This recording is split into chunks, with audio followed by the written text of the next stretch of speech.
Hello and welcome again. So today we're going to look at a different angle of WireShark and traffic. Now we talked about anomalous traffic, how does an NAC scan look, how does a NICTO scan look, what does different scan types look like. But what about normal traffic, right? So I just started WireShark, I'm listening to ETH0, so it's just basically my network card. And you can see that my IP address here is it's bridged, I think it is, virtual machine. So it's an internal IP address, so you cannot see my real IP address, but you can see different kind of IP addresses that I'm contacting outside. No idea what's going on, but really this is just, stuff that my machine is sending. So it's going to be this machine, this virtual machine, this is Linux Kali we on. So basically just started it, and without any actions, we're up to 101 packages right now. And just looking at this, it looks like some TCP traffics and some TLS something, version 1.2 application data. Now I want to admit that I do have some fans open here, and it's possible that they are transmitting something, but I also wanted you to see, normal live traffic and how it looks like. So I'm going to do some stuff now. I'm going to go to Google and type google.com. I know it's going to record all I'm doing now, and already now you saw a lot of data just pump through. We're already up to 1,300 packages now, and some of the things we don't know what is. Some is encrypted, obviously, TLS, and not something that we really care too much about. We just want to have the normal image of traffic. Let's go ahead and say no thank you to sign in, and go and type something like test, and then we do stuff like horses. And you see that in the search query we do see horses. We can go in WireShark now and try and see if we can find the word horses that I just searched for. And it doesn't really seem like that anything pops up at the current moment. We can also just try HTTP and see that we have something going on here called OSCP. No idea what that's going by. We can also try some TCP. And basically we do see that we have some stuff going on. We can also just try and see, can we find Google that I just typed in, and it doesn't really look like anything is going to pop up at the current moment. So if we go back again, back to some site that is not HTTPS, we could try, let me just see, web page, HTTP, there we have one. Something like that. So let me see if I can just find the word CERN. I'll just go in and basically try and find something. Not really there. Let's see, browse the first. The World Wide Web. We can try and look for the word hypertext now, see if we can find that. Doesn't really seem like that we have a lot of luck with us today. Let's try and filter out HTTP, and we see something now. Now we do see some traffic, and we see the word threads right to look for, and basically we can see that the normal HTTP traffic is here, which is, well, not encrypted. So we do see some things, and I guess this is really good. I could also try and do HTTPS as a filter, but it's encrypted, so that's going to work. And the normal image of traffic is really just going to be a lot of, this. I don't really have any great idea what's going on. It's 4,100 packages so far, just with stuff we have no idea. It's, data, and we can. Well, I guess we can just, take this one here and say right click and say follow and TCP stream.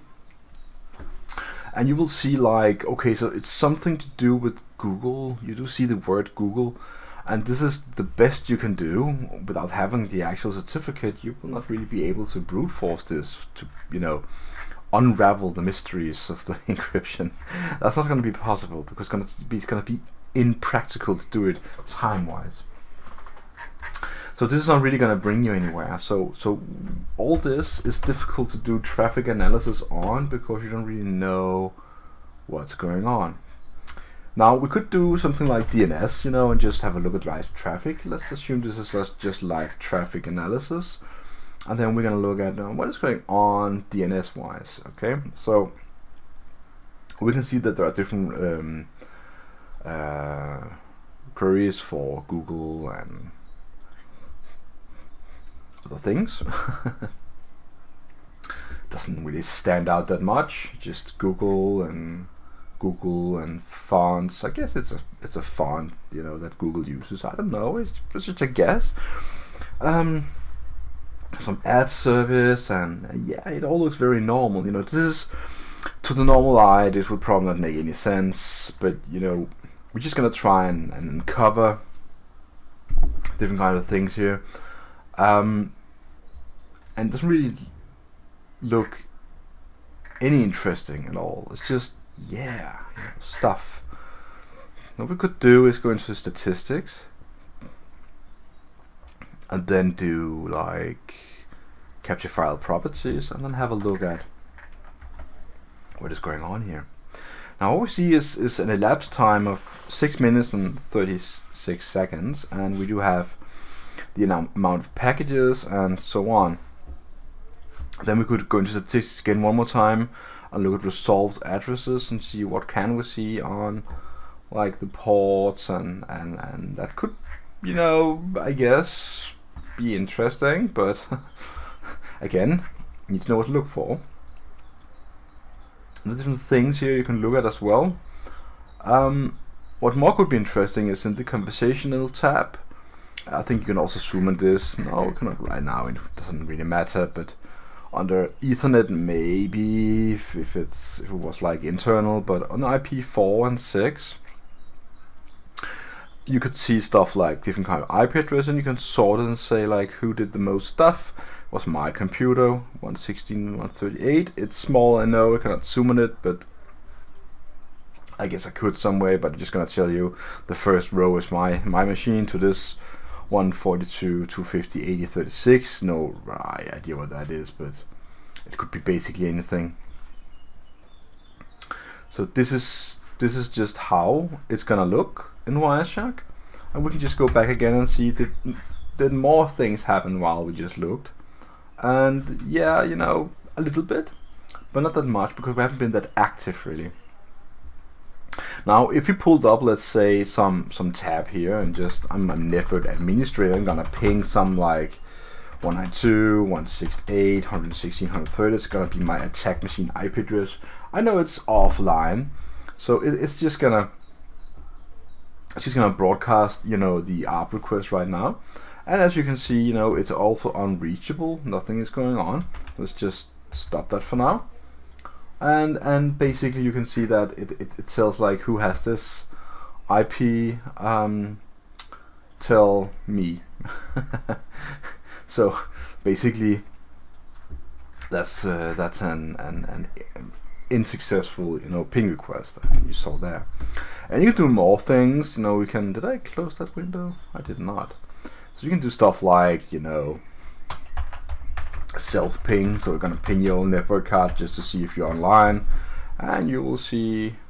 I think this is not gonna be recorded on E0 because it's self pinging, so it's not really gonna be recorded on this particular interface. I don't know if I do the IP address. Does it really take this? Let's see.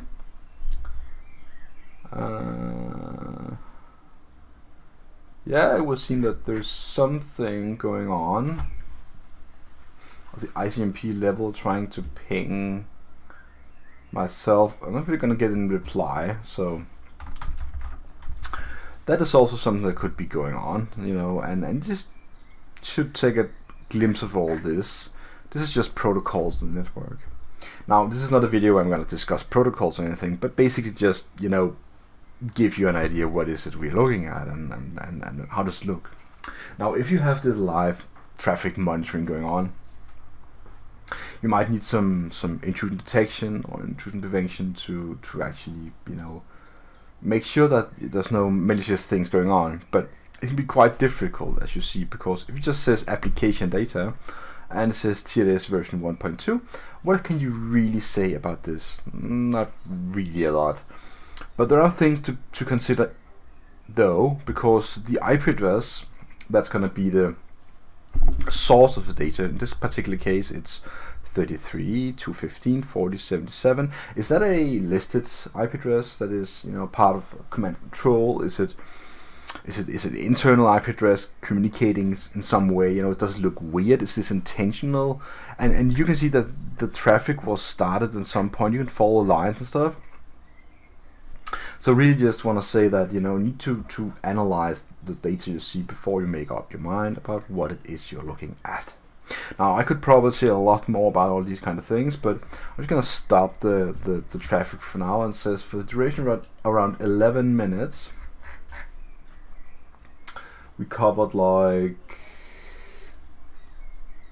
now the small bar has disappeared again. Very interesting. Something, if you know in the comment why this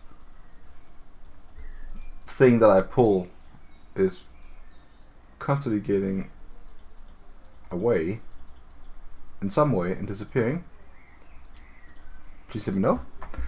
Let me see, what if I just pull it all there and then do maximize the thing coming back? Nah, it's not. Anyways, doesn't really matter. It was that just before we used it as it was there. That's the best important part. Now, if you have any questions or reflections upon what you saw in this video, please leave a comment below. Let me know. And if you like the content that I'm doing here on this YouTube channel, please consider subscribing and click the bell. Then you get notifications when I upload a new video. And that's going to help you if you wish to see more of this content. So just to say thank you for watching my video, and see you again out there. Bye.